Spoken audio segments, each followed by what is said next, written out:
we're starting a brand new series on the top producers group here, and we're gonna start Hire Me, and we're gonna introduce people in the car industry or any sales industry, and people who believe that they need a chance, starting with people with absolutely no experience, or Right. people who lost their job, people who got fired, and they're looking for a new home, or people who are unhappy in their current environment. We know how bad that could be sometimes to the potential, to the talent, and they want to find a better home.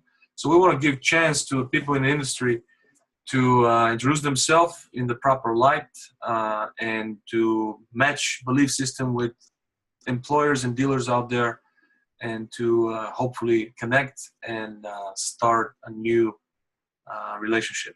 So today we have Chris Bennett joining us from, where are you from, Chris? Doylestown, Pennsylvania. From Pennsylvania.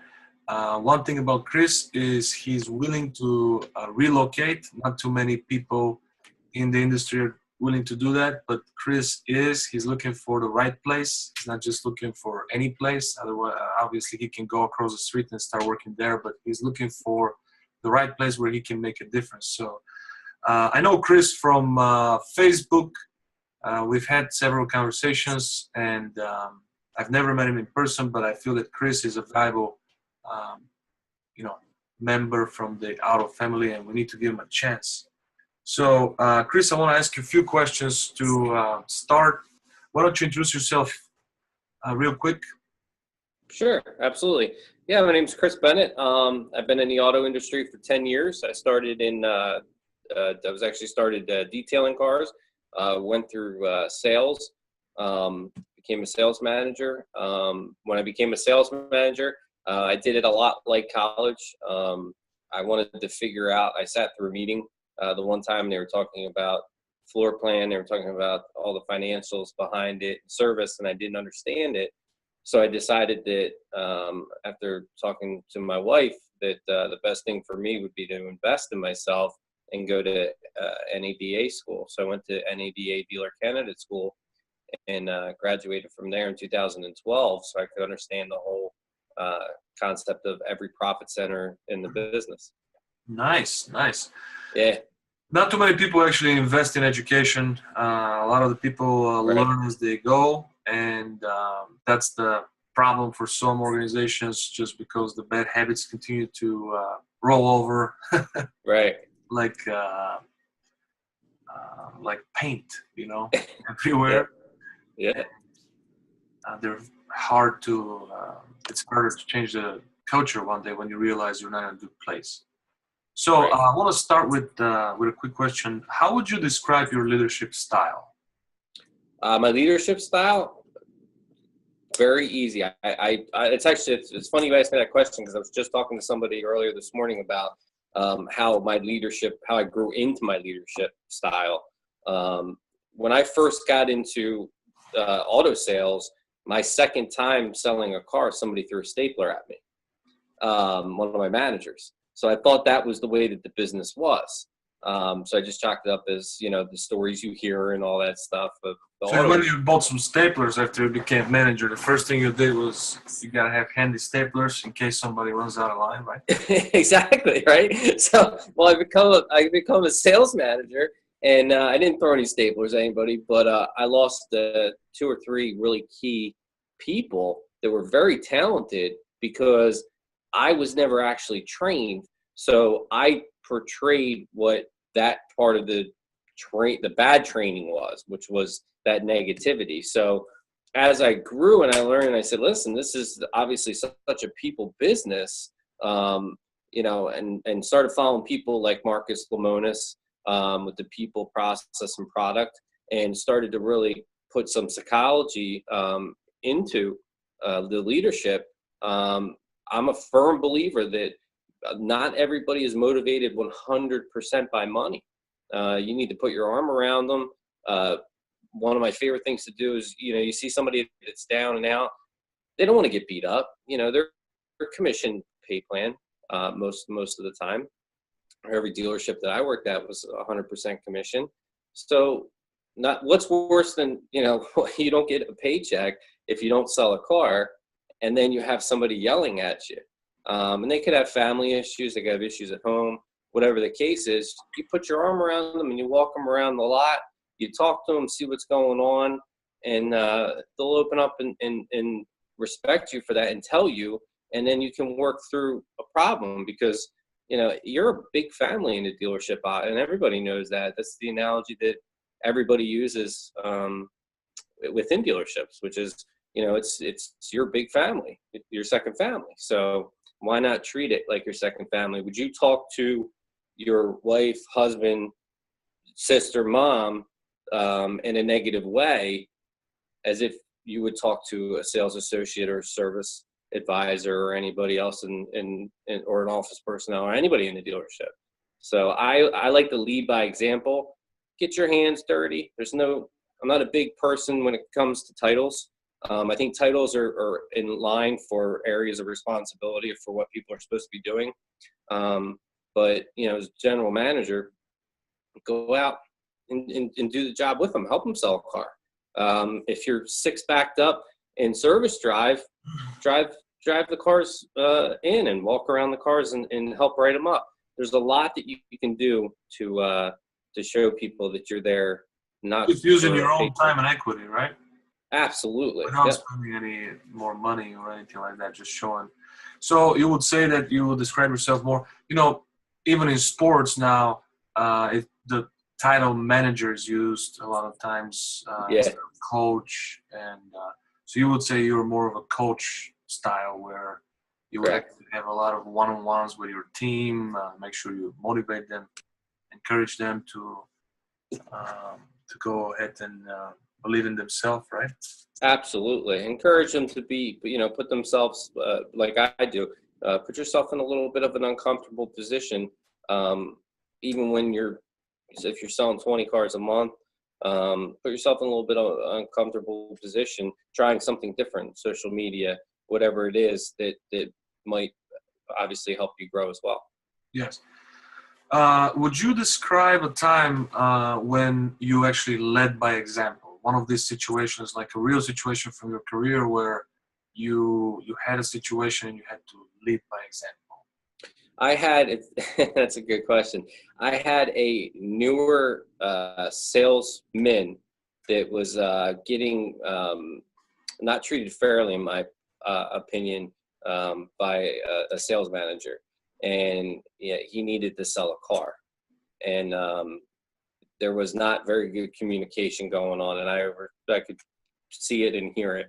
So I jumped in right away, and this gentleman was 0 for 4 with customers and was starting to blame himself. And is very talented, and to this day, an extremely talented salesman now that he's trained properly. And he was about ready to jump away from the customer, and he was going to jump out of the business. And I got in with him, helped him. There was a credit challenge with it. So I got on the phone with the bank, worked out a deal for him, put the deal together. And I never saw somebody so happy in my life, because it wasn't about the money. He was so excited that, one, he had help. So we worked side by side together with that individual deal, but 2, he was really excited as much as I was too, to help the customer. Yeah, sometimes when we hit that plateau, it's we need sometimes somebody to just give us a hand and help us. And just when this one is on the board, then it's easier to sell another one. Yep, absolutely. Would you describe someone that you actually mentored or coached, and what were they doing initially and what are they doing now? Like something like you just mentioned about this gentleman, that he was very talented before and still continues to be talented. Would you describe maybe a success story of someone that just started in the business and now is doing much better? Yeah, I actually, there was an individual a gentleman that I had hired for a lot attendant. And the most money, and I flat out asked him at one point, I said, what's the most money that you had ever made? And he said 22,000 a year. So I was watching him, because one of the things that I do is obviously I watch people, and I watch people how they react to certain ways, and certain ways you talk to them. Make sure you don't want to offend somebody just because of the way you might say something, or somebody else may say something. Different people are sensitive on different levels, obviously. But I would watch him, and out of 22 salespeople, and he was a lot assistant, he would hold the door for customers that would come in and get their plates. He would then get their plates for them, talk to them, and go out and put them on. And it was like he knew them. It was like instant that he knew them, and he had a connection with them. So I pulled him in, and I pulled him aside, and I said, he's used to getting paid hourly. He's used to being okay with that kind of money. Never was ever used to the 100% commission pay plan. So I gave him a little bit of a guarantee, a small one, because I knew he was going to be successful. And the second month he sold 18 cars, I believe. Wow. Yeah. And then he started being a consistent 20-car guy. But it was strictly because of the fact that it wasn't anything I did. It was the fact that the only thing I did was I saw the talent in him. And when I didn't want him to be ruined by that genuine authenticity that he had as a human being. So he needed the training, and we trained together, but he just had that ability in him. And right now, I believe he's a general sales manager. He's just a nice guy, right? It's hard. Yeah, just awesome. Like Nice. Somebody you want in this business. Yeah, absolutely. Hey, Velko here. Listen, we have been talking about some amazing selling tips and tricks, but if you want to know more about anything we've been discussing, you should check out the Steps to the Sale. It's the most relevant sales training in the market today, the ultimate process to create raving fans and brand advocates. So click on the link and join me in the Steps to the Sale. Master your future. Never take another fresh shop. Or hey, if you have a specific question, just shoot me an email, velko@velkosalestraining.com. Yeah, well, how would you tell a colleague or somebody that works for you that he or she is underperforming? What's your strategy on that? Well, I'm definitely public praise and private criticism is my thing. Pat on the back and all that out in public and private. I've always had a rule that never should anybody be in an office with just like you and I. There should always be somebody else involved. So the positions that I've been in, I've always had a manager, a team leader in charge of, 4, 5, 6 sales associates. So we would pull them in, and I've always done performance reviews month to month, and made them quarterly then, so that you're not really focused. Everybody has a bad month in the car business. I sure as heck have had bad months in the car business. But you figure out why, because one of the greatest things is if you've showed that you were able to do it, and you were trained, and you have that whole package that you can handle it and you can do those numbers, the train fell off the track for some reason. And it may be management, it may be a bad influence from another sales associate, it may be family. It's going to be something. Rarely did I ever run into that it was the person having an attitude issue, because that's always what the feedback I've gotten from management, which was the salesperson became bigger than who they are, and they were fighting management. And what does that even mean? I think honestly, Velko, you know what it is, and I know that you know me, like probably it's like their managers and their leaders don't want them to grow. Like, of course they're going to change. They gain some more knowledge. They gain some more money. You got to expect them to change. They transform. You transformed. You weren't always at this position. You weren't always wearing a Rolex, So why not the salespeople grow? Why don't always want to shut them down and like, you're bigger than your bridges and stuff like that? Well, I think it's two things. I think it's I think that a lot of managers, and again, this is whoever's above them is who I blame. Okay. Yeah.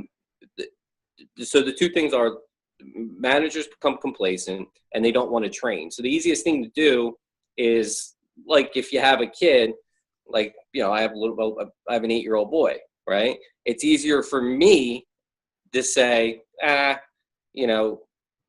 has ADHD, and that's why he's being bad.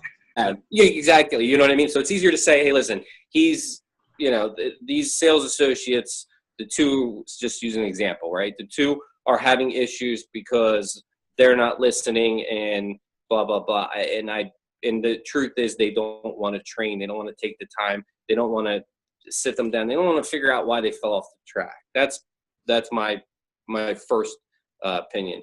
The second one is a lot of them fear their jobs. There's that moment too. Yeah.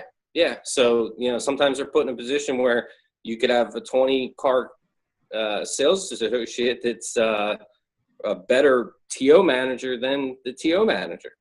Or I've seen a lot of times where a salesman has come up to the desk and said, basically it told the desk manager how to structure the deal, and they were correct in that form. So, there's a lot of that. But there's a lot of that in the industry right now, because managers get promoted for whatever reasons, and a lot of the time personal reasons, or just convenience, because they're good yes people.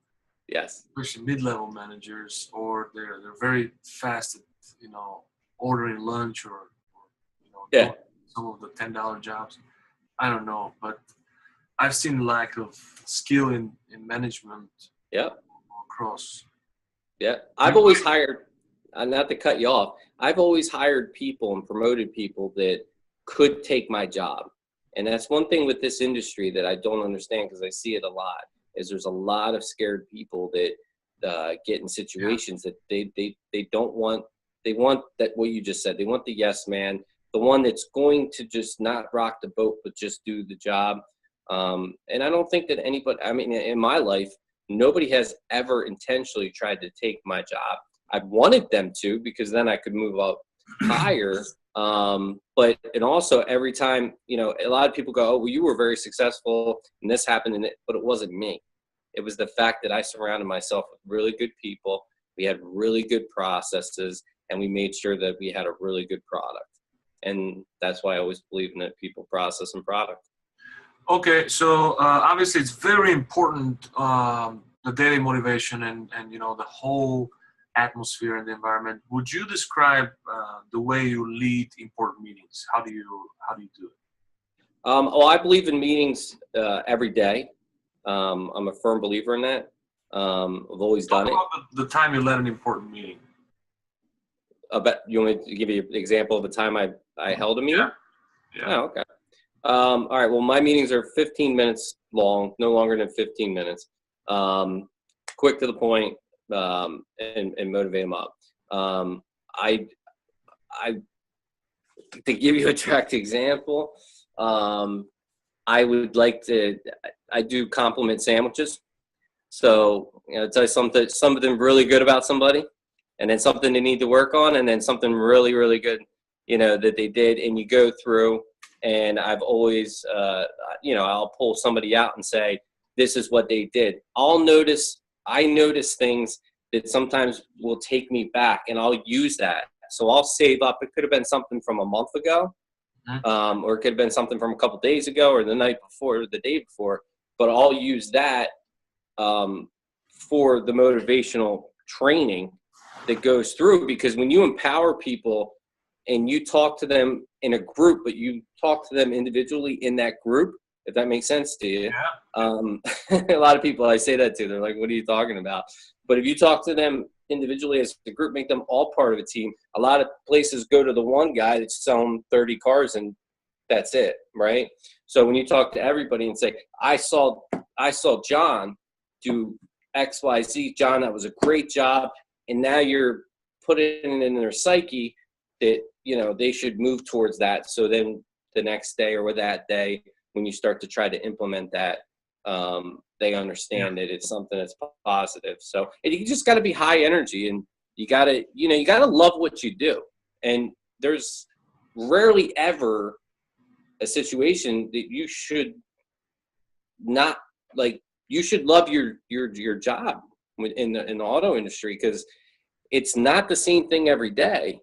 There's a lot of different things that go on, but at the same sense, it's the same processes every day. So you know what you're walking into, and you can have fun, and everybody can make a lot of money. Yeah, I agree with you. And one of the things that, one of the approaches I haven't seen, but just by listening to what you're saying, I was thinking if I was in that position as the general manager or the leadership position, I would definitely find a way to recognize every single member of the team, because that's what the team is. You know, when you, if you compare it to sports again, every position of the team is important, equally important. Defense and offense. It doesn't matter what you do, how many cars you sell for the team. Your 4 or 5 cars are still needed for the goal. And a lot of times, managers would recognize the 30-car guy who had 100 opportunities this month and called 30%, and a 12-car guy who sold 15 out of 17, you know, and is doing something out of this world, is going to stay there in the back and will be waiting for that, hey, you know, great job, and would never get it. Mm-hmm. So just because, you know, it wasn't something substantial as far as numbers, but if you look at the ratio, the guy is doing amazing things, you know. Absolutely.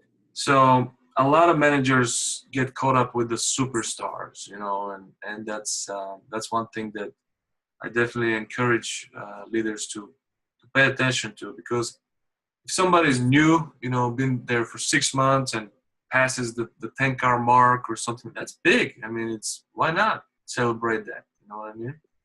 Oh, absolutely 150%. Because they get slapped around all over the floor, you know, from the other salespeople. They kill their self-esteem all day long. They get, you know, skated all the time, and they're a new guy. They don't know. They're still, you know, getting the hang of things. So, okay, great. We'll talk about a successful work project that was totally your idea. It was something that was, you know, involves a lot of creativity. It also involves multiple teams, like teamwork. And what was your role in facilitating the project? And what was the result? How successful it was? I'm talking about like maybe designing a custom big sale event that was your idea. You didn't hire anyone. It was just within the theme, and together as a team. You know, maybe finance had different responsibilities on this day. Maybe some of the salespeople had different qualification process on this day. But something that you created and actually worked. Well, I'm going to go with service mining. Okay. Because I have a different outlook than most people have with that. You know, equity finder, you know, whatever they want to call it. And I did include finance with this. I didn't hire a company. I worked for a pretty big dealership. We sold over 300 cars a month. And, you know, when you get to that point, you try to figure out how you're going to put certain little processes, implement them to make you get, you know, 325, 350, 375, and then eventually hopefully 400. So I built teams and had staffed managers with them to not look at the picture of just the equity mining, but what's going on with these people's lives. And actually I have that on my notes right here, because this is the process that I've created as part of my sales process. I just changed some of the wording around. Just, you know, telling the truth, it's right there. Yeah. And I'll read right from it. It's not just equity mining. You know, what has changed in a person's life? A lot of people say, oh, hey, Mr. and Mrs. Customer, I can get you out of the Nissan Rogue and get you to a new Nissan Rogue at the same payment, or I can save you $20. They're going right to price, number one. And number two, so sad. Yeah, it's horrible. And number two, they assume that everyone wants the same thing. Yeah. Yeah, it's stupid. I keep getting from a place. I bought a Ford Mustang in 2005 or something. It was my first brand new car. I was so excited. I was like, and I got rid of it fast. I mean, I got into the car business, and within a year, I was like, that's not a nice car. I bought something else, you know? Yeah. And So since then, I still receive until today invitation from this dealership, and I've called them 9 times to tell them I don't own this car anymore. You got to take me off your list. And I told them, you know, I emailed them.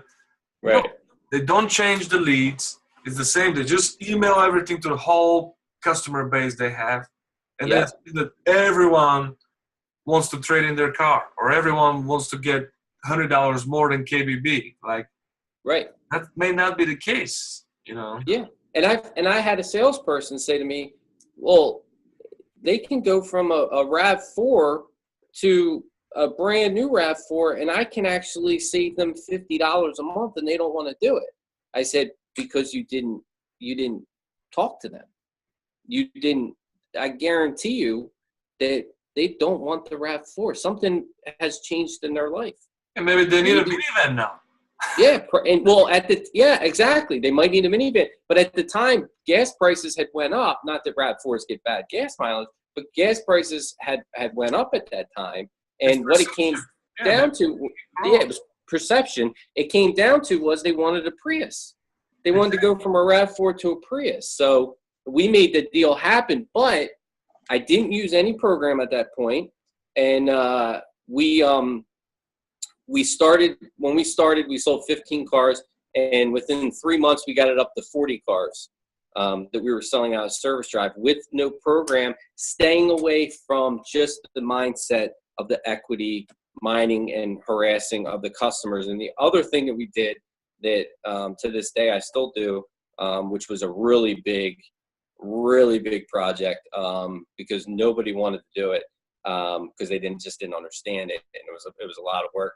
Was every single salesperson was set up with their own Facebook business page to where they could promote themselves as a professional business car person. So, you know, professional auto sales associate, and not part of their personal page, obviously, but then we could do targeting and do geo-targeting, do all kinds of different things through Facebook as each individual person, because I always said, listen, if we're working, I'll use Toyota, for example, you know, we're going to brand Toyota, right? Toyota brands Toyota, but then we also brand our dealership.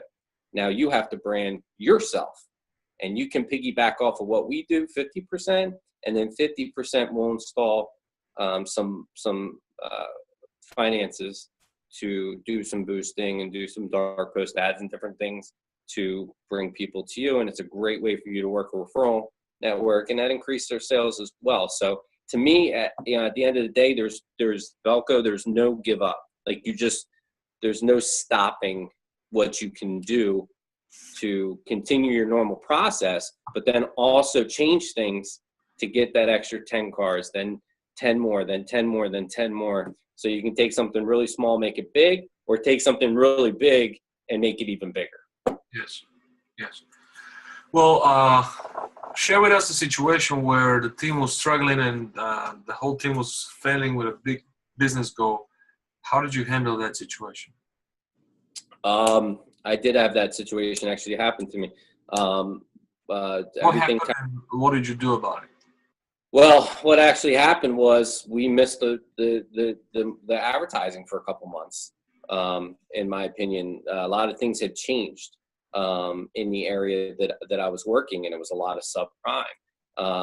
So what I did was I got all the banks that we had dealt with together, all the main reps, and, had to work the general management to the bank rep situation. And when people were down, because the sales associates kept getting unfinanceable customers, and it was coming like, 1 out of every 2 customers, was somebody that couldn't get financed. And and people were looking to jump ship and all that stuff. So we slowed down to go faster, which is a racing term I use because I used to drive race cars. But yeah, sometimes you got to slow down. You're not in the. I'm not in. I'm all done. I'm retired. You scared? Huh? You scared or what? Oh, no. I committed my life 100% to this industry, so I don't have time. That's a full-time job. Just for fun. Driving just on the way to work. Fun. Just for Saturday meeting, you're still sometimes. Yeah, no, yeah, exactly. Hey, thanks for listening. You deserve success. You know you do. And success is well within your reach. The dream house, that dream vacation, whatever you dream of, you can have it. With the steps to the sale, the best and most relevant training for today's buyer, we can help you sharpen your mind and start mastering your future now. Hey, take it for a test drive. Click on the link below. Start investing in yourself and your future now. Right. If you have any questions or need some advice to overcome a challenge in your life, just shoot me an email at velko@velkosalestraining.com. But that's, you have to you have to use all your resources, and because at the end of the day, you're the general for your soldiers, and they protect you as far as, making money and being part of the team, and you have to protect their income. And when you have 5 or 6 people that want to jump ship because they're not liking the way that the geographic customers that are coming in, you gotta dig your heels in. If you gotta be on the phone for 4 hours to get 2 deals approved, then that's what you have to do. You mean you personally? Oh yeah, me personally. I went to a wedding on a Saturday.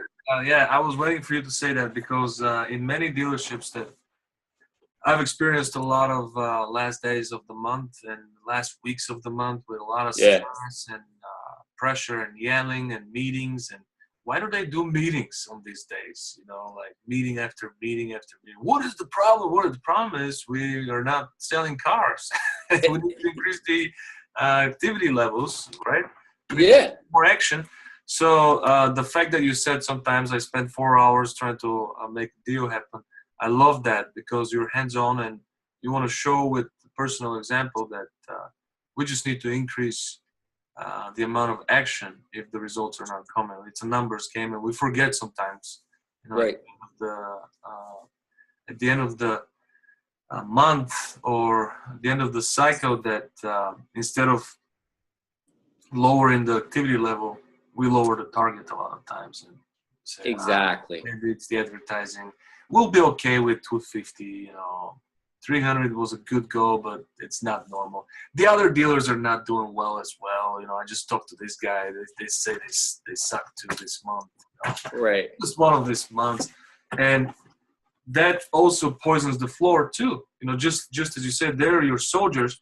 If they see you pissed off, yelling at everybody, they're going to be afraid for their job, or they're going to be like, oh, is it me next? And they're going to be super stressed out with customers. Yeah. And they're going to pressure their clients to buy. And at the same time, you're not really showing any good example. But exactly. If you're on the phone trying selling cars, they were like, man, if he's on the floor selling cars or he's trying to work deals, we better get going. We're going to get slammed soon. Yeah. So that's the right attitude. That was the answer I was looking for. Yeah. Talk about a successful maybe work project that it wasn't like a sale, but something that was your own project, something that maybe you've implemented in the process of a dealership that made a big difference. Something that was just a small fine-tuning piece of the process that ended up with good ROI. Oh, definitely the Facebook videos. Yeah, the live videos that we did, because nobody knew that they, really even existed, or what they were really about, and how much engagement that you can actually get. And when you do it on a Saturday, especially, you can show your inventory and you make it fun. Do you do these videos yourself, or? Oh yeah. Okay. Yeah. Yeah, because again, this is just the type of person that I am. I am a firm believer that if I can sell it to the person that is dead set against it. I mean, I've had some people that would never, and you would never imagine would ever do a Facebook Live. But because I walked out and made a joke of it, because that's what it is. It's not a bad joke. It's you're having fun.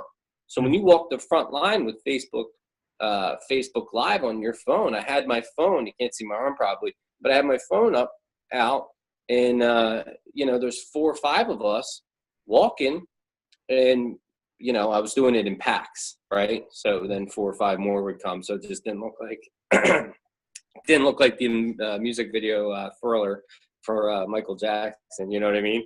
Yeah. With 27 people behind you. But you walk the front line, and you're looking for a third row vehicle. There's one right here, XYZ, and you go through. And then when they start to see the views and they see the interactions happening, they're like, whoa, it actually works. So then, I can do that. Yeah, so they would, and it was hilarious because I had one gentleman that as soon as I was done doing it, he ran right out to the new car side because I did the front line on the pre-owned. He ran out to the new car side, did the Facebook Live, opened everything up, and he was standing in front of a car and he was pointing at it. He was talking about the crumple zones. He was talking about the fuel mileage, all kinds of stuff. And he was so excited to do it. And it looked like I said, hey, you have to go out there and do it. And I didn't. He just was so excited. That's and awesome. He wanted his family and his friends and other people to engage in it, as well. Facebook Live is so powerful, isn't it? It's huge, huge, huge. And also we utilize Snapchat, setting up targets. And, a lot of people say Snapchat's for such a younger generation, but a lot of decisions being made in families now are younger generation, like younger. Yeah, many people think Snapchat is still that dirty thing where teenagers are sending each other's pictures, but it's very heavily involved in business now. More and more industries are using it. Absolutely. So, well, it's a tough question, but walk us through a typical day from your last position, from the time you get in to the time you leave. Typical day was I'd show up. We'd have a meeting at 8:30. We want to find out, how do you prioritize your tasks, basically? How do I prioritize? Well, we were very strict with how we did things, so I kind of have to explain it out to you. I have a rule with emails because emails and social media can really combine, can take your entire day up. So emails I have broken down that I check first thing in the morning after the meetings that we had, and then I'll check them at 1 o'clock in the afternoon. As far as Facebook and different things like that go, or any other social platforms that we use, I'll check them depending the days, because I use the days for what I believe is the most, and you'll know what I'm talking about, which is the most important times people are on, like Thursday nights and different avenues like that. But it's just bang, bang. So we would have an 8:30 meeting. I'd show up at 8 o'clock, get everything ready. 8:30 to 8:45, we'd have a meeting. 8:30 to 8:45, we'd have a manager meeting. 8:45 to 9 o'clock, we would have a sales and management meeting together, so everybody's on the same page, go over customers from the day before, and then we would go out and we would walk the cars that we traded in, so we could see if we could get them on Facebook, get them on Instagram, try to sell them before they would even hit the shop. Of course, we would put them through the shop, but try to get a return on the investment as quick as we could, obviously, so we're not sitting on any kind of aged inventory ever. And then we would go into follow-up phone calls. That's when they would go with the secondary managers to go and do their follow-up phone calls. I would then go touch base with the BDC internet department and see what leads came in, see how we were responding to the leads, see how many appointments we had. Like, we knew how many appointments we had from the meeting, but I really would dig in and see how many real appointments that we had that were the hot ones. And we would send text messages to them, thanking them for coming in before they got there. We didn't assign them to salespeople. And then I walked through Service Drive, check service, check how many customers. Normally would do that before the sales meeting. So I would kind of redo it, walk it through, and then I would just go through each part of the dealership and make sure that, you know, our contracts were done. Everything was in the office. You know, everybody was doing something to better the day from the day before. So just always moving, constantly moving and being involved without micromanaging, but always there to know that if anybody needed anything, I was there to help. I would sit in desk deals a majority of the day.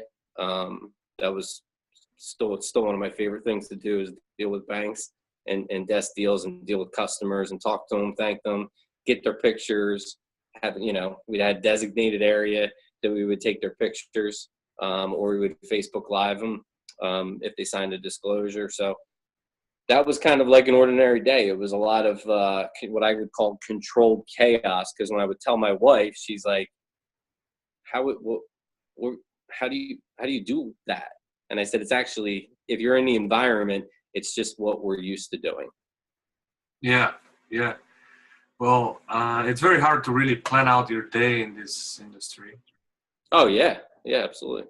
You can plan your morning out, but anything can change your day.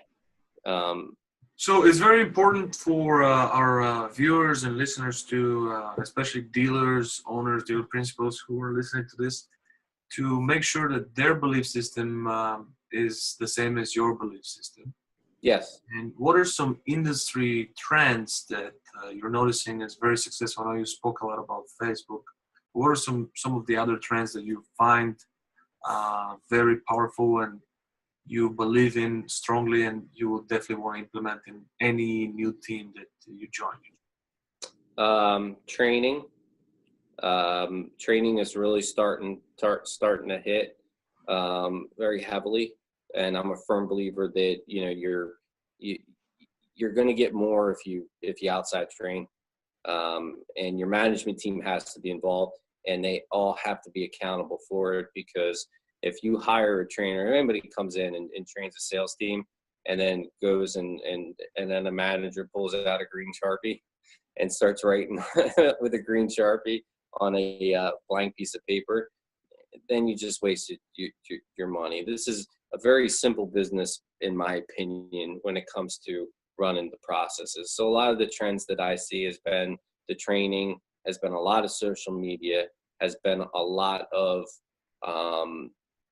sales associates jumping out of the business, coming from that type of atmosphere. So you can pull them and keep your retention numbers up. And I mean, that was a good loaded question, but there's you know, service has been, again, there's probably 1,000 different software programs you can purchase for service integration. What we talked about earlier with equity mining, I don't think you actually need one. I think you can do it yourself if you have a good CRM. A lot of things, bombs out now, which we started doing 9 months ago or a little bit longer, which was sending the videos to the customers, texting with an opt-out, service, huge service with texting the customers, because they're, you know, majority of them are at work and they can't be answering the phones, and you want to sell the work, and, you know, you want to make sure you're taking care of your customers. So, you know, texting them is a great thing that's coming, getting more and more powerful. But that's, you know, that's what I see. I see this business turning so much more into customer service, CSI. Customers have to love you to come back, but they have to not only do they have to love you, Velko, and you know this, you've been doing this a long time, but I'm 100% firm believer in your integrity. But there has to be something unique about it.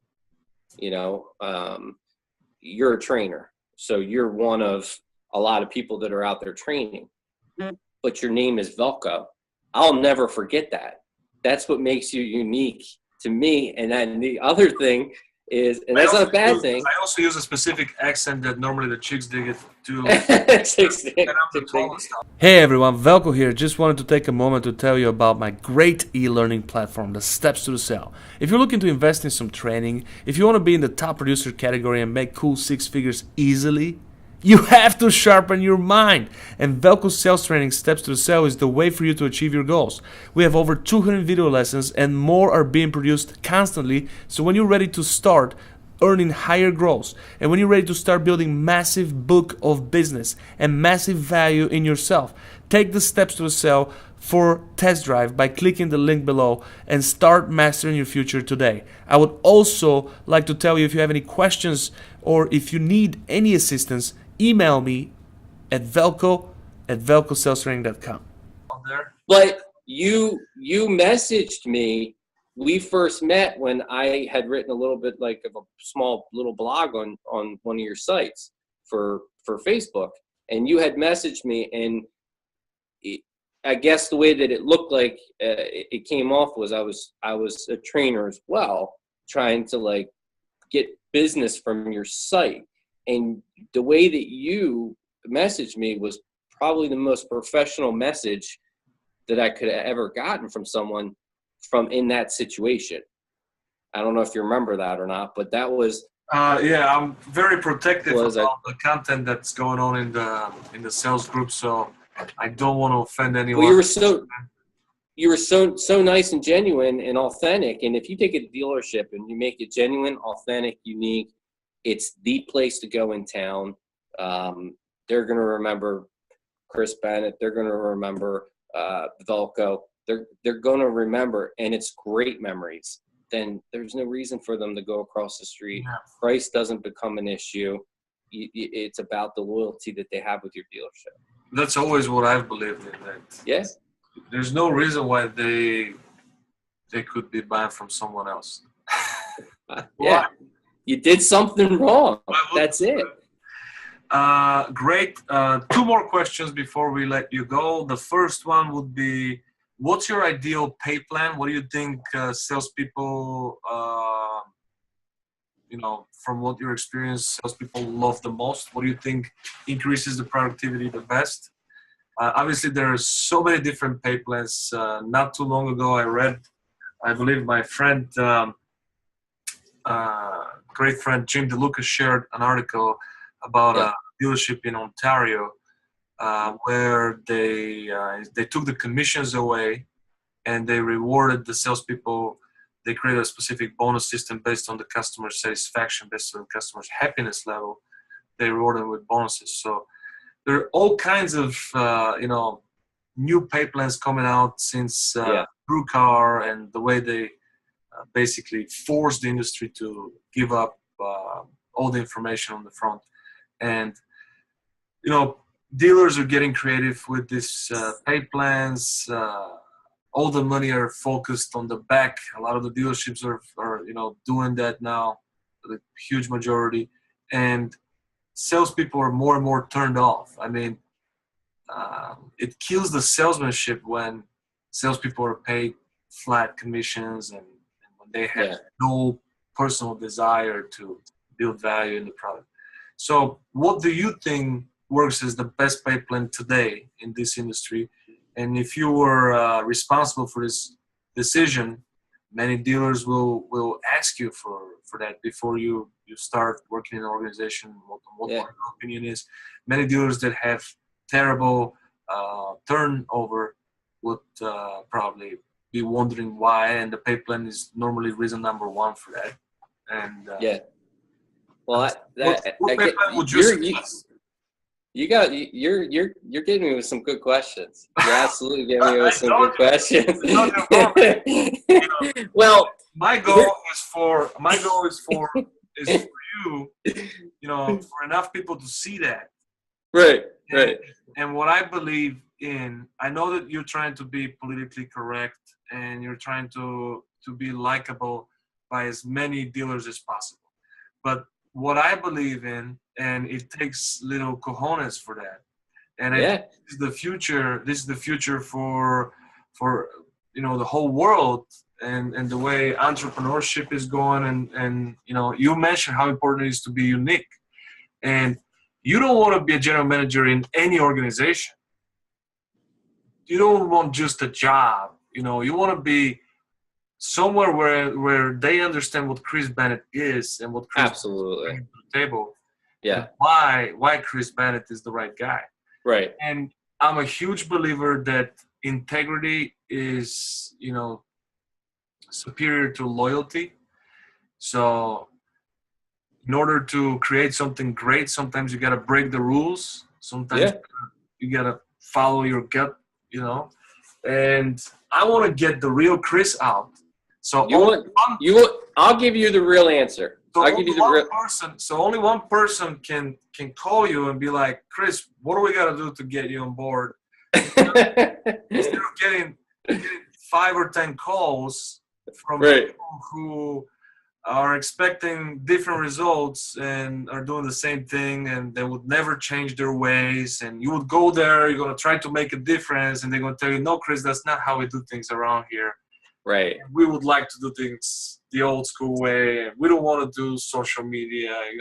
Why don't we just advertise in the Daily Herald or whatever? The newspaper, yeah. That's what's been working for us, Chris. So we want to avoid these calls, and we want one guy to call you or 2 guys to call you and to be like, Chris, say no more. You're the right guy. You know what I mean? Yeah. Because that's the name of the game. In today's world, it's going to save you so much more time. You can really commit to an organization. Absolutely. And I'm glad you asked me again that question because people will judge a lot on what type of salesperson you are based on how you motivate your salespeople with the money. Right. Well, yeah. So here's my opinion. Here's my 100% opinion on the situation. We're in a little bit of a bubble right now. You have experienced sales associates that are used to 25 or 30% commission, no back end pay, and that's how they've been running. And they're the ones that I've seen that are getting scared because you have the true car and you have everything that you stated before. You have the OEM leads, that are cycling through 6 dealerships, and people are offering $2,000 under invoice online just to hit a target and keep the manufacturer happy. So I believe that there's a 2-way about it. I believe that you hire somebody, and when you hire somebody, because I did this, I had 2 pay plans, right, for salespeople. You have the choice to go commission, front end commission, the whole 9 yards. That's it. No back end, no nothing. Or go with the $500 a week salary, okay, and then a small unit bonus for just selling a car, and then tied in with CSI, the same as you would tie it in with the percentage that you would give the guy that's used to just getting the percentage.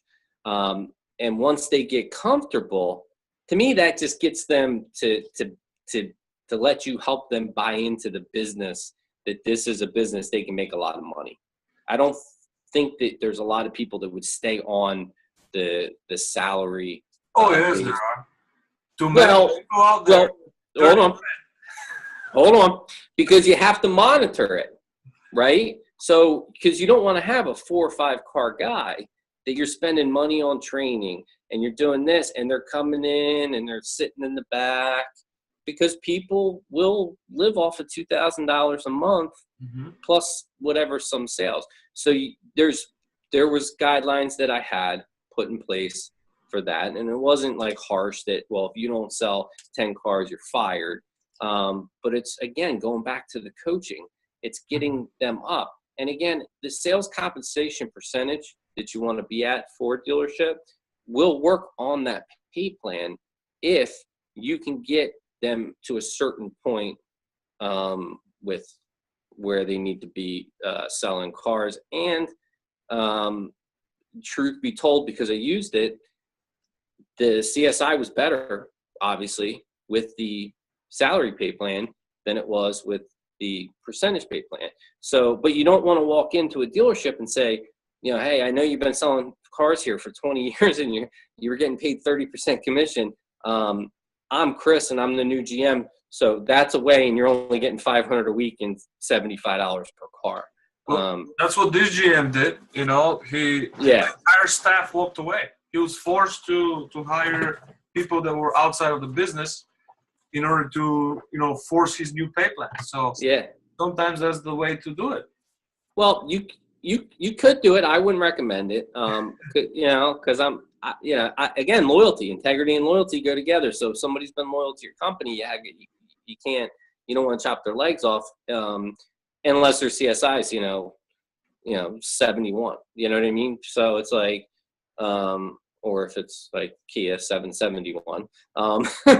But you know, you can do both. You can have a hybrid system to bring in new people, train them up, and I guarantee you, and hopefully this happens because you and I will talk. I guarantee you that they won't want to stay on the salary pay plan once the management. Also, they see the other guys are making twice as much in some cases. Yeah, with the right management team that's trained. And that's the biggest hole in our business right now is, in my opinion, and in my area, from what I see, is that the middle management team is not doing their job.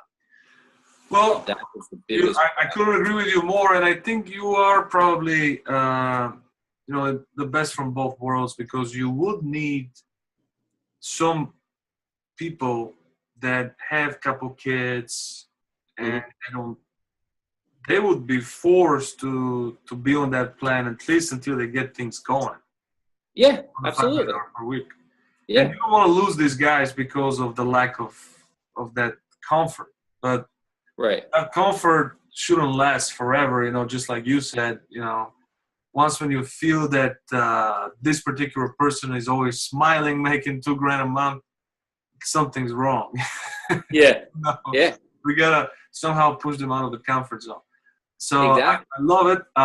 And what we didn't cover, what I would like you to cover one more time, just to add to the pay plan, is who would you reward? What type of bonus systems would you implement? Oh. I that's my fault. I absolutely forgot about that. And that's what unites, you know, everybody back together. So I always took a couple $1,000 and did a 1 through 3 sales associate points plan. And I never got really crazy with the point system because I didn't want to have a manager sitting there, you know, writing like Matt Damon, you know, writing or Russell Crowe writing on the blackboard for 4 hours trying to figure out points for a sales contest every month. But I always made it so that it fell in line with the percentages with the sales compensation for a couple $1,000s to be up for grabs for sales associates. So it was units, it was based on gross, and it was based on customer service. The kickers were the referral and the social media reviews. So we tracked the referrals really strong, and imagine this: the people with the Facebooks, the personal pages, or the business pages with Facebook had the highest referral rates, right? Barely ever took it up. So double pointed them because you want to bring in more referrals. Exactly. And, you know, Google reviews, cars.com reviews, anything that you can do to also increase your, you know, obviously how you run your dealership, but also your SEO and SEM for your website. And that's a great way for the salespeople to understand how important reviews are. A great way to understand. Like you said, they hardly take any up. So by rewarding them, they feel that the more they do that, the better for them. So it's a win-win situation. And you don't obviously bonus every single salesperson, because there are some volume bonuses that are easy to get, like a 10-car. Correct. Do you normally do that or no? Yeah. It would start at 12. Well, again, it depends on the situation and the manufacturer. If it's, Toyota, Honda, you're probably going to start it at 12. And if it was a Kia situation, market share percentage wise, and how much the dealership's doing, then you might start at 8. And then, go from that. So yeah, they do get a bonus at the end. But yeah, I mean, that's pay plans are, you're right. There's a million of them out there. A lot of them are all over the map. And I think when you simplify it and you stick to it, that's the other thing. Stick to once you sign it and just stick to it, because that's another massive concern for sales associates, is when they start to see these monthly or it's also twice a year pay plans. It's also concern for owners. You know how owners are sometimes. You're paying these guys too much. Yeah. But if you can back it into the percentages, and the percentage is the percentage, it's how much you make. That's not how much you pay, right? What's that? It's how much you make, not how much you pay. Exactly. And I've had sales associates. I've actually had sales associates. This is the proudest part about my whole life. When I've done these contests and different things, and we would include market share, because we had to be a certain percentage for Toyota, which was my biggest thing, to make sure we hit the President's Award with all the parameters. And we had different numbers, and I was based off of a bonus number as well. I had a sales associate come up and put his arm around me and say, "Did you hit your number this month, boss? Were you able to did we help you hit your number?" And like, that meant more to me than hitting the number, because it's like, we are a family. I care about them, and they care about me. It was fantastic. That's the real team. That's it. Yeah. That's it. It's like, hey, coach, like, are you happy you got the World Series ring? That's right. That's right. Yeah. Yep. You're gonna get your new contract, right? Coaches get contract. Yeah, exactly. Yep. And so last, we gotta wrap it up. So what company are you looking for? What is your ideal dealership environment? What are your career goals? Just to wrap. When I wrote the check for NADA school, when I did not have the money, but I wanted to further my career, I said to myself, my goal is to own a dealership one day. Like that is my absolute goal, whether it's a small percentage or the whole shebang. I want to own a dealership. That's why I'm going and doing all this. I've been talking and looking at dealerships that are a little bit family owned, or smaller of an auto group, nothing big, something where you're not a number, you're an actual person. You can make a change. They don't run, if they have a Honda store down the road, they're not running their Toyota store, the state over exactly the same way, with marketing and, with advertising and all that stuff. Been looking at the sales teams, seeing how many managers they have, how the managers react. So, I mean, in a perfect world for me, a perfect company, it would be, here's the golden ticket. Go in there and implement what has made you successful in the past, and we're going to support you and help you along the way. We're going to show you our processes, but we're also going to look at yours to see if they fit in, that it's going to make sense, and we're going to increase. So, well, that's awesome. That's awesome, Chris. I really appreciate you, taking the time to introduce yourself to all these people. We're going to share this video. Feel free to share it. One thing I want to ask you as Sure. something that's going to help you mostly is if you could be kind enough, once when we publish the video officially at the Top Producers Group, just in the comment section, tag 3 or 4 people that know you in the industry, 3 or 4 people who work with you side by side. So Absolutely. in case some of the dealer principals or dealers want to reach out to them to get personal opinion from them, Absolutely. Yeah. do that. And then if you want to finish up by saying something or clarifying something or adding something up, feel free to do that. You got another couple of minutes, and we're gonna call it a day. All right. No, I'm just I'm a normal person that I believe that I'm a student of. I call myself a student of the business because I'm always researching. I'm always learning. I always believe in change. I'm a firm believer that if you're not changing, you're not evolving, and you're going to just run stagnant. There's a lot of different people in the industry that I know that have been very successful that I follow. And the ones that I've seen that have not been successful, I don't pay too much attention to them. I try to stay away from a lot of the negativity. I'm very good at training how to stay away from the negativity. And that's pretty much, I'm just a regular Joe. I don't come from a dealership family. I just fell in love with the business. I come from a marketing side of it. And when my neighbor, who was a general manager, after 6 months of saying, he said to me, "You should be in the car business. You should be selling cars."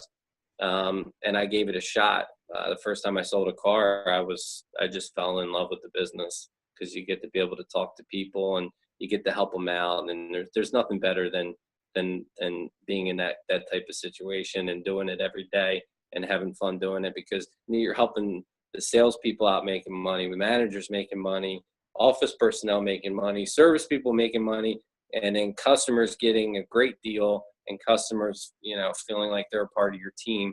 So it's just one big happy family, and that's what inspires me to get up every day at 5:30 in the morning and get ready for my day at the dealership.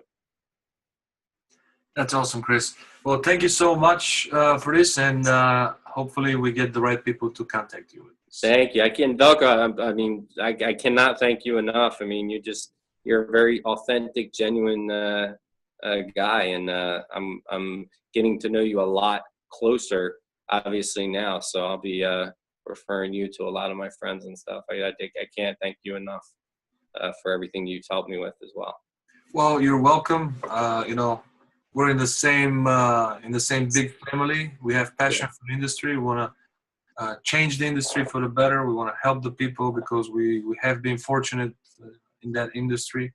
We know the potential, and we had like in our previous conversation, the reasons why we're in this industry is because we want to make it better. So